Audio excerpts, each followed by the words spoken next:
Hello. I guess I should start with an apology. I have not done any video updates in about 3 months, and I've just been busy. So I'll give you an update here in just a second on what I was doing. And I do have a tiny bit of good news, and that is that you didn't miss anything with the red Lotus. It is exactly as we left it. So at least you didn't miss anything. I will try and fill you in on exactly what I was doing in the last 3 months.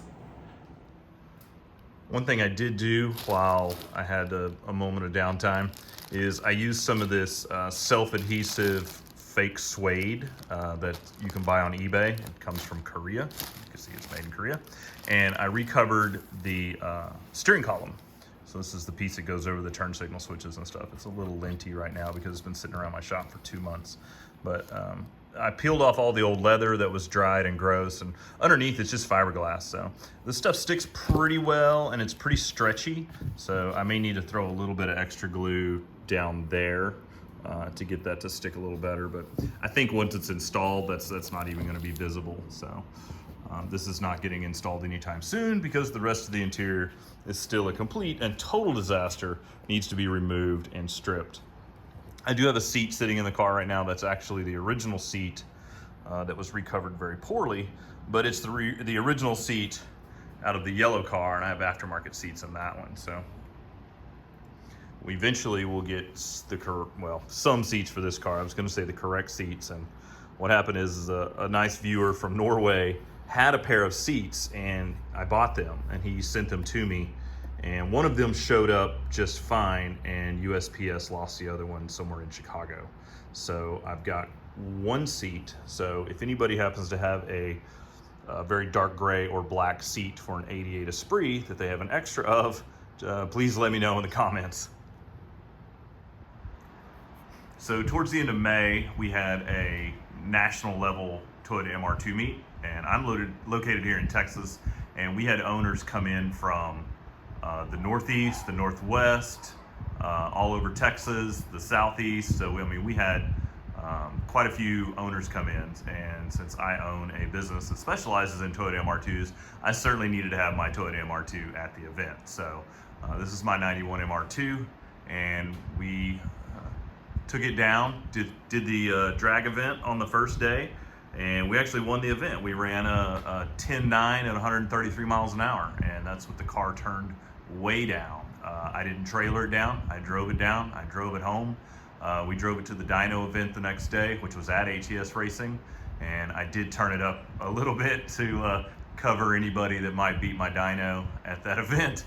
And I think we put down a little over 700 wheel and won the dyno event. But since I was hosting it, I did not keep the prize money. That went to Mr. Hiro Miyata, who put down, I want to say, a little over 600 wheel. And during the process of trying to resurrect the green MR2, I was driving my yellow Esprit to the shop. I was actually going to get the ECU for the MR2 because I had left it in a Ferrari Mondial. And on my way to the shop, I lost 2 cylinders on this car, and I just turned around, limped it back home, and drove something else to the shop to get the ECU. But all of a sudden, this car became a priority. And what happened was one of the fuel injectors shorted out, and because these ECUs run batch fire injection, the shorted injector on cylinder number 1 also basically shorted out the injector driver for cylinder number 4. That's why I lost 2 cylinders. I put in a new injector, and I still had some other issues, but those actually turned out to be battery related, and it only took me like a month of troubleshooting to accidentally replace the battery and find out that was the problem all along.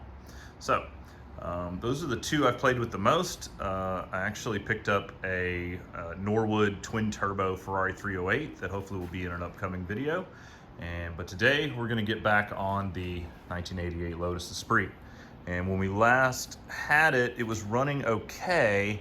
And honestly, I haven't even tried to start it in 3 months, but the last time I tried to start it, it did not run very well.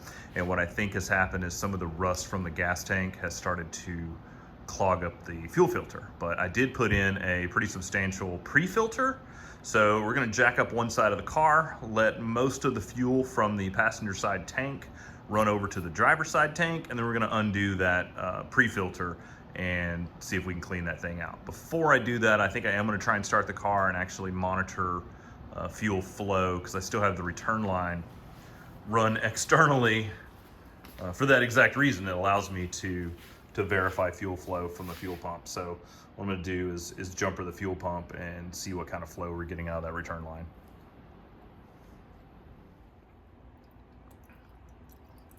I think that's our running mystery solved. It's not that it's not getting enough gas flow, it's a complete lack of quality from the fuel that's in there. I think it's still got some moisture in the tanks. So we're going to jack up not the passenger side of the car, but instead the driver's side of the car, and let all the fuel run over there, and we're just going to drain out what we've got. I think we've only got a couple gallons in there, and hopefully once we drain that out, refill with fresh, clear gasoline, then it will run much, much better.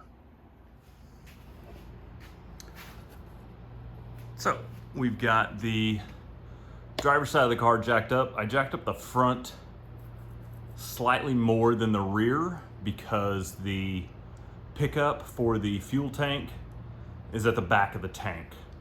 So hopefully this will help me get all of the fuel out of it. I was gonna pull the drain plug, but that virtually guarantees a gas bath. So instead, I'm just gonna run the pump and let it pump out the bad fuel itself.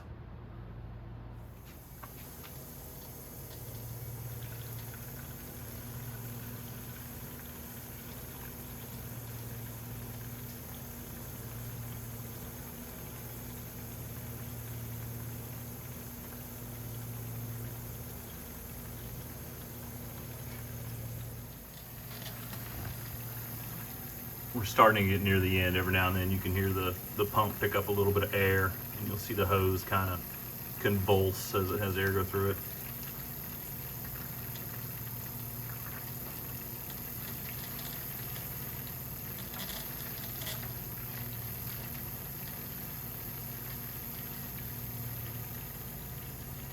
One nice thing about having a swimming pool is you always have an abundance of clean buckets left over after you've run out of chemicals.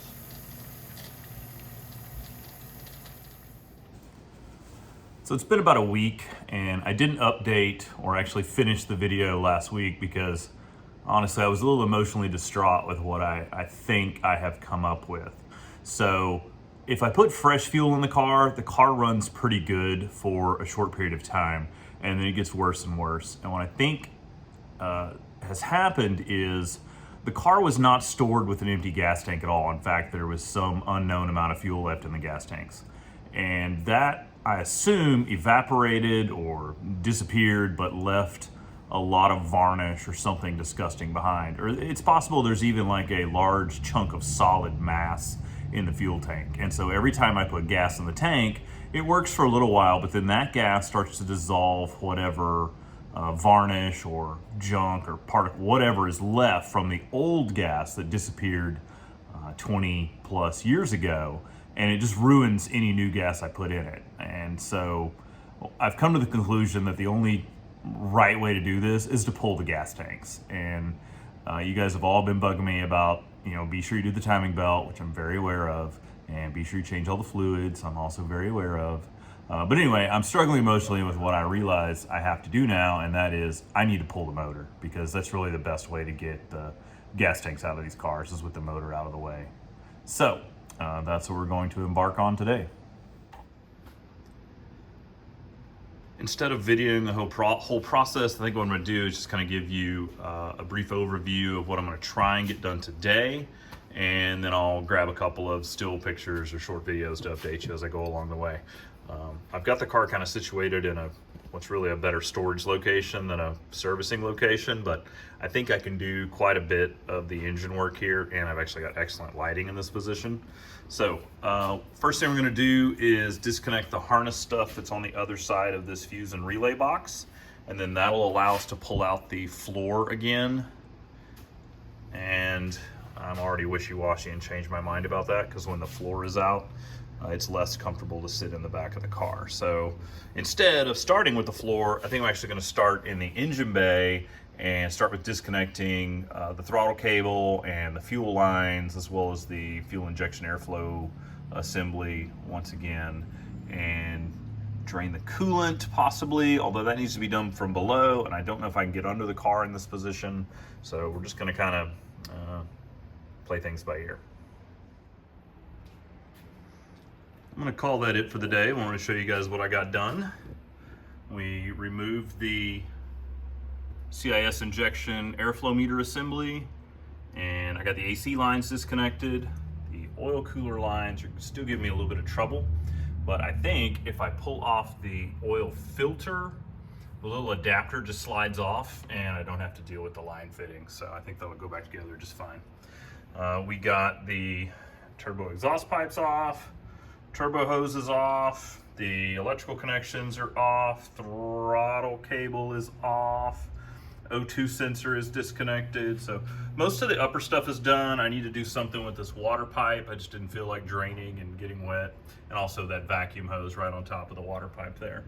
And I also got the rear cross member out, which should give me significant access to the brakes and axles, possibly without getting under the car, because you have to pull the axles. I think the brakes stay on, but I may as well pull them off because I got to change the calipers anyway.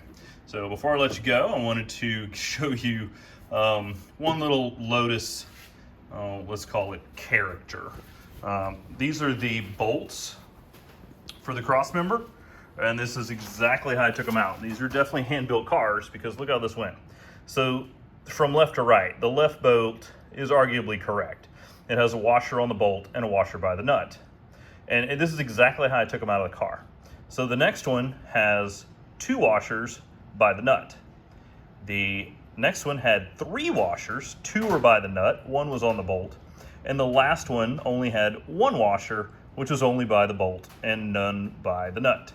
So that is the story of hand-built cars. So thanks for watching, and I can't promise you an update in the next week, but hopefully it'll come before too long. And I hope you guys are doing great on all your own projects.